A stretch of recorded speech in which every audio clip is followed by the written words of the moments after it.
everyone. In today's video we're going to be learning how to teach a dog to sit, and I will give you one guess on which dog it is that needs to learn how to sit. So first thing you're going to need when training, get out of the bin please. And what are you doing? First thing you're going to need when training is treats. And so the best thing I think for treats is these little ones. They're the one moment while I grab the little thing. They're these. They're Pedigree, get down, Pedigree Tasty Minis for puppies. And they're really, really good because they're soft, so they're not going to spend ages chewing on them and forget why they got one. They're small enough that, get down, they're small enough that they're not going to be really, really filling. And sometimes I'll even cut them in half, even though they're really, really small, just so they'll last a little bit longer. So, 1 second. These are they. I'm going to stand up so I can't be reached.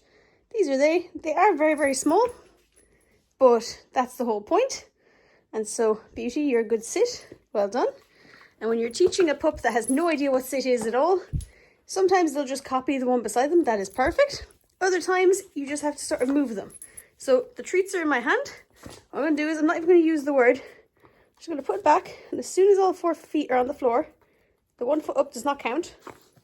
As soon as they're gone, good sit. You say good and you say good sit, because then they know what it is that they did that was right. Good sit, Beauty. No, wait. Good sit. We're going to move somewhere else. Sit. Sit. Good. No. Good sit. Good sit. As you can see, some breeds, good sit, will catch on very, very quickly. No. Good sit. Come here. Pickle. Sit. Good sit. When they've got the rough idea of it, like she has here, we then go and we wait longer. So sit. Good sit. I've run out of treats. I need to go grab some more. And the reason all these treats are in a big Ziploc bag is because the key to training, especially a puppy, is they get distracted so easily and so quickly. Good sit. Good girl. No, Pickle. No, Pickle, no. How did you fall over? Wait, no, Pickle. No. Good girl, Beauty. She gets nothing for any of that, even though she sits, because she's trying to get into Beauty's face, and Beauty may or may not bite her, so I don't want to encourage that at all. So, the key to successfully training is doing really short sessions with lots and lots of rewards, and not making them really long sessions where they're going to get bored. So we're going to say, come here. Beauty, you come as well. Beauty, come. Beauty doesn't want to sit beside her now because she was in her face during food time. Good sit. Good sit, Beauty. Yeah, you can have it. Good sit. Good sit. Beauty's being a little iffy about the food right now because Pickle is so close, and because she was jumping in her face. And then we're going to move again. Sit. Good sit. Good sit to you too, Beauty. Nope. She didn't get anything with that last part when I was pushing. I was just pushing her out of the way so that Beauty didn't eat her face. So you start with treats every single time. Sorry, I got distracted. The reason they're in a Ziploc bag is just so it's easier for me to get them. So I'm sitting here right now with the laptop. I'm cleaning a bit, which is why there's bags of rubbish. No, Pickle. No. Down. I'm cleaning a bit, which is why there's no bags of rubbish beside me. And no, Pickle, stop. I've said it nicely several times. A louder, more firm one. After that, no, go away. Nope. Stop. Just because I'm sitting down does not mean you get to launch yourself at me. And just because I was touching food does not mean you get to launch yourself at me. No. Obviously, we cannot be too angry or too firm because of the fact that she is a puppy. She's very easily distracted. She's already gone off to get some toys or something. Good girl, Beauty, I know. which is why we do really short sessions. So a session of like less than 5 minutes. And when you're just sitting down, no. When you're sitting down, say at a laptop doing some work or whatever, you guys, be nice. Good girl, Beauty, be nice. Beauty has a limp at the moment. She's got a damaged cruciate in her back left leg. No. So 5 minutes or so, this is exactly what it's going to be, just lots and lots of distractions. 5 minutes of doing some training and then completely ignore for about 20 minutes. So you can ignore as in like play with them and such, just no training in those 30 minutes. Then do another 2 to 5 minutes and then completely ignore for about an hour. And do this back and forth over and over again so that they could be like, at any moment when you call them, firstly, it's good for recall where you're like, hey, come here. They're like, oh, this means food time. And food time is a great time. No. And food time is a great time and we love this and we're definitely going to go every single time because of the fact that we know there's going to be food. And do this for a week. Then after the week, you're going to put it down so that they do the sit. No, that is my finger. You know, you cannot have the finger. They get a treat for the first time they sit, then they don't get anything the second time. You just go, oh, you're so good. You verbally reassure them, verbally be like, oh my God, you're so good, and do pettings. And then the next time they sit, they get a treat. So every second time or so. Then you can reduce it to every third time, then every fourth time, and so on and so forth over a longer period of time. Because realistically, you're not going to want to have them only ever sit for food. Because, say for example, when I live in the city. When I'm out on a walk, I cross several roads. I don't want to have to carry so many treats in my pocket that we can make it across every single road we have to sit before we cross. So they have a treat every single time. And then on the way home, we should do the exact same thing over every single road. It doesn't... They'll be eating so many calories that their walk will make no difference to them.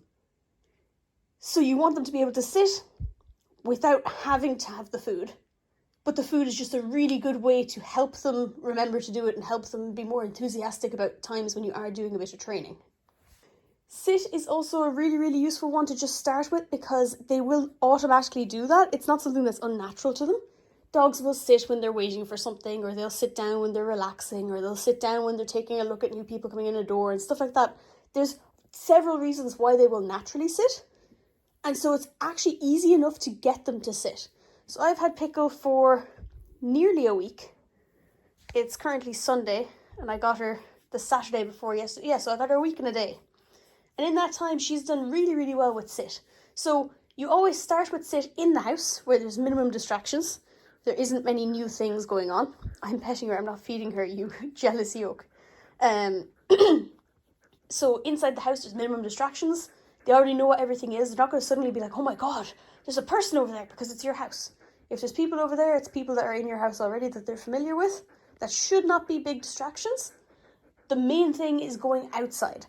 So the other day was St. Patrick's Day, and we went out during the parade. I didn't go very, very close to the parade because I didn't want to really, really stress Pickle, and I didn't want to have to wrestle Beauty off of some children she was making friends with. So we avoided it by a couple of streets. And in that time, lots of people were going past. There were people playing music, there were people in costumes, there were streamers and balloons and all sorts going on. There were people yelling and saying hi to each other and lots of Irish dancers and things like that. And these are all massive, massive distractions. And so inside the house now, if I ask her to sit, I'd say 6 times, maybe 7 times out of 10 she'll do it straight away. 9 times out of 10 she'll do it the second time I ask. When I was downtown the other day, maybe 2 times out of 10 she sat when I asked first time. About 3 or 4 times out of 10 she did it the second or third time I asked. Which, considering she's only been with me for a week, I'm very happy with. Never get really frustrated with them if they're not doing it straight away, especially in a really distracted environment, because that's the whole point. That's the goal. She just fell off the bed trying to jump up. That is a sock. I thought you were grabbing a toy. No, you cannot have the sock. No, there's a toy over there. I thought you were picking that up. So for training sessions, you start inside, then you progress to just outside on a quiet street where there could be a car or a bike or a person. Then you try go to busier streets where there might be several cars, several people. Then you progress to really busy streets where there might be like a main road or a like city centre or whatever, stuff along those lines. And as you move up, they will be less likely to do it on the first time. But over time, if you can get them to do it in those areas 8 times, 9 times out of 10, that is fantastic. Because then they're always going to do it in the house at that point, because they're like, oh, we know what's up, we know this, we know what we're being asked to do. And they'll be usually very happy to do it. Another reason why you need to train sit first, in my opinion, obviously there's different people do training in different ways and yada yada yada, but in my opinion, sit should be the first one because, please, I'm trying to put it around her foot without squishing her foot. There we go. Sit should be the first one in my opinion because of the fact that it's so easy to get them to go into that natural shape. It's something they will do eventually. If you're holding the treat, they're jumping, they're like, oh my god, I want it. And eventually they're going to get tired and they're like, why can't I have it? And they sit down and give up. At which point you give them the treat and they're like, wait, what? And over time they will realise. So it's easy to train to them. Sit is very useful when I am out. Before I had Pickle, my thing that I would usually do is I work evening times. So what I did was I would wake up in the morning, I'd bring Beauty for her normal walk through the city on a lead. We'd come back home and she'd relax for some of the day and I might get some washing done or whatever like that. And then before I went to work, I'd bring her out again on the lead just for a toilet run and a quick jog, and then we'd come back in and then I would go to work.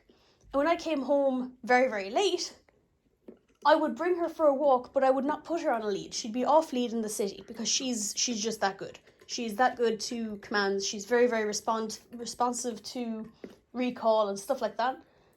So I have her trained to do several things. Sit is one of them, where when we come up to a crossing of a road, I will tell her to sit, and even if I'm far away, she will sit down.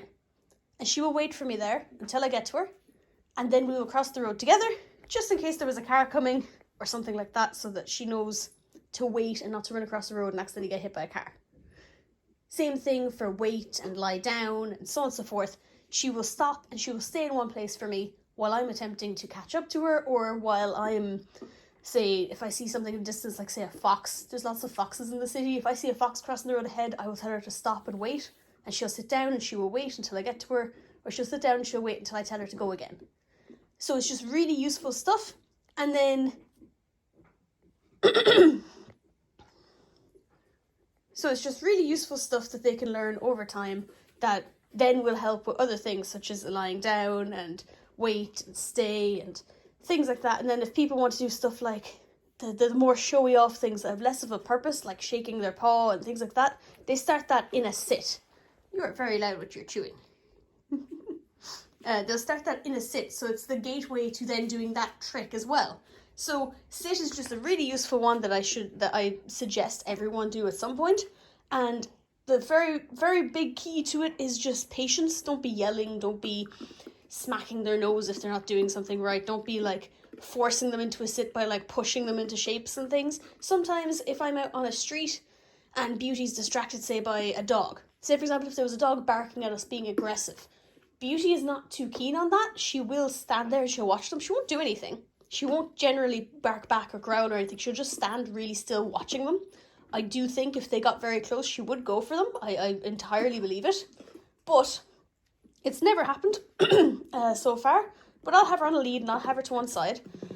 And I'll tell her to sit, just so I'll have that extra thing of if she went for a dog or if a dog got too close that she was going to go and try run. She first has to stand up, so I have that just that split second of an advantage on her because I'm already standing and I'm already holding her lead.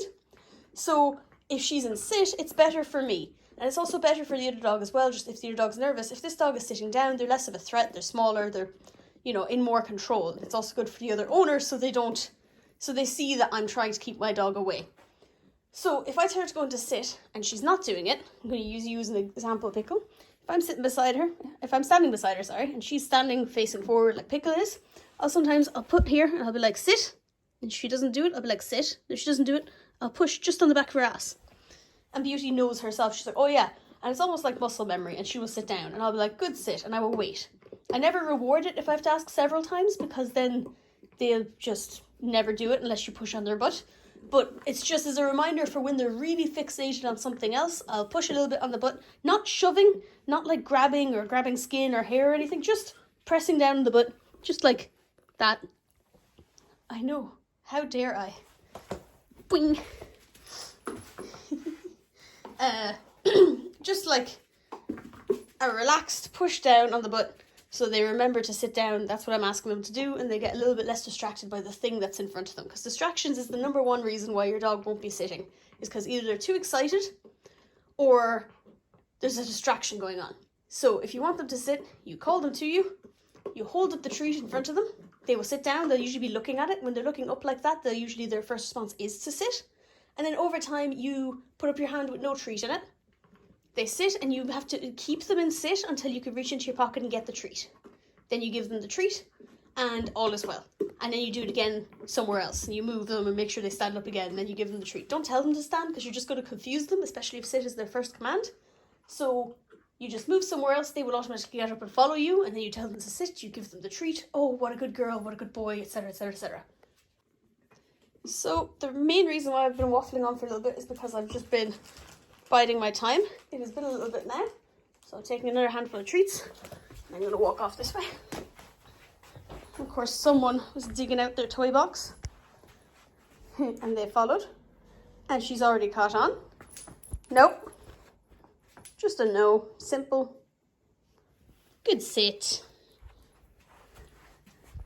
Beauty, come. No pickle. Down. Beauty, come. Good girl, Beauty. Wait. Wait. No pickle. Wait. Pickle. No.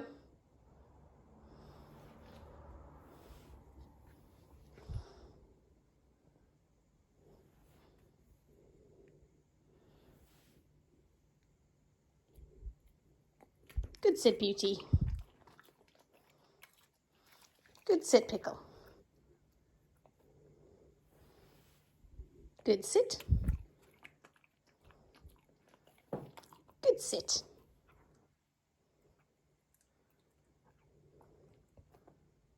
I'm going to move somewhere else. I don't know where we're going to go. I'm trying to hang up my sheet on my chair because I don't have a washing line. I'm in an apartment. Here. Beauty, come. Beauty. I know you're not keen, buddy, but you get used to her. Good sit, Beauty. Good sit. Good girl. Good sit. We're going to move one last time. I don't want to step on you. I'm going to do a rapid pace in here. I'm just going to walk and walk and walk and walk and walk and walk and walk and sit. Sit. Good sit.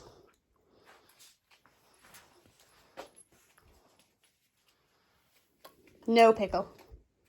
Pickle, over here, thank you. Sit. Sit. Good sit. Good sit.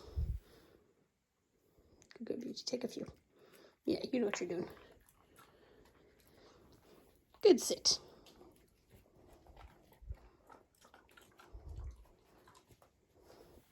Pickle. Good sit. Good sit. And then that's it for another one. We're going to leave it at that. One thing that a lot of people do forget is when your dog knows how to sit and you start moving on to down and stay and so on and so forth, don't stop training sit. Please stop licking my leg. Thank you. Don't stop training sit, because then they're just going to forget that, or they're going to be like, oh, okay, well, I don't need to do that as often, and they might mix up their things.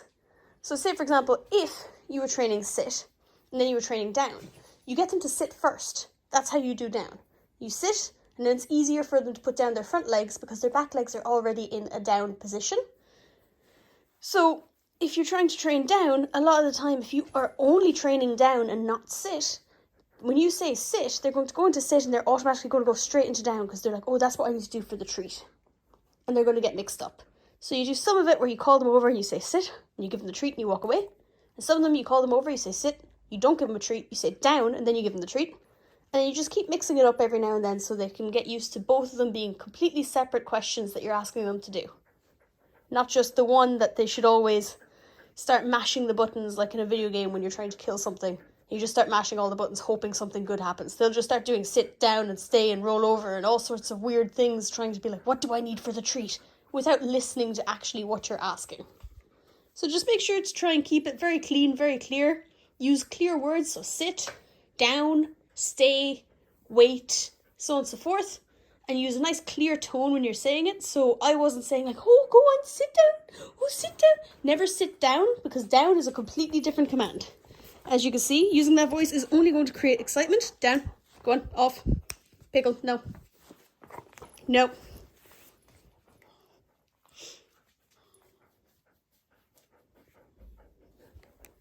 Good. And I'll pet you as soon as you're on the ground doing what I want, which isn't jumping on me. Thank you. So using those high-pitched voices is just going to make them really excited. I will use a high-pitched voice like that if I'm in a panic situation. So for example, if I had Beauty off lead and she was walking a little bit ahead of me, never any more than like 10 feet, but like if she's walking a little bit ahead of me where she's not within grabbing distance, if I saw an off lead dog ahead, or if I saw someone with a dog on a stretchy lead, because they're notorious for like breaking or flying out of people's hands because the dog gets such speed before it suddenly goes to a halt, I would be like, you know, oh, come here right now. And Beauty will be like, oh, okay. And she will come over. Excellent, thank you, down, good girl. And she will come over and she will pay attention to that noise. Especially for a dog, no. Especially for a dog that doesn't have, no.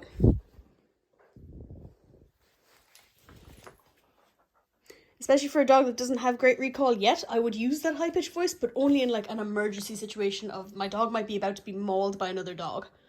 If it's not that, just use very clear commands so they know when you're talking to them, they know when you're asking them to do something, and when it's not just me in conversation talking to my mother saying, oh yeah, I was having a sit down with someone and the poor dog's in the corner sitting wondering whether they're not getting a treat.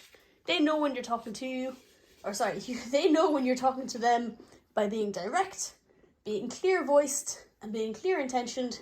Eye contact is fantastic, but not necessary, and so on and so forth. And the better they are, the less you'll need hand movements, the less you'll need eye contact, the more you'll be able to just look straight ahead with your dog, stop at a crossing, be like, sit, and they will do it. Beauty does it without even having to say it now, because she's used to the bumpy, you know, the bumps where the blind people know where to cross?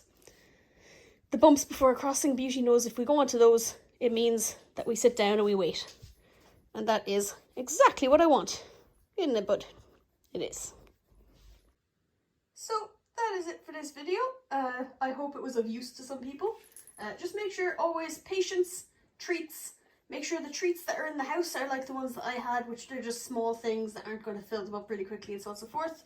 If you're outside the house, use higher value treats like chicken and maybe some like soft treats that they don't usually get, like meat and sausage and hot dog and things like that. Obviously don't overfeed your dog, but the tastier the treat and the stronger the taste and the stronger the smell, the more likely you'll get reactions. So when I first had Beauty, I used hot dogs when I was outside the house because they're so strong and salty, and like you can smell when there's a hot dog somewhere. So imagine how strong of a scent it is for dogs. So just use things that are like a higher reward when outside. Not necessarily a lower reward inside, but like still a reward, just something that they're not going to be absolutely insane over, and they will learn fairly quickly. So yeah, that's it for this video. Thank you very much for watching. If you have any questions, feel free to leave them in the comments below and I will do my absolute best to help.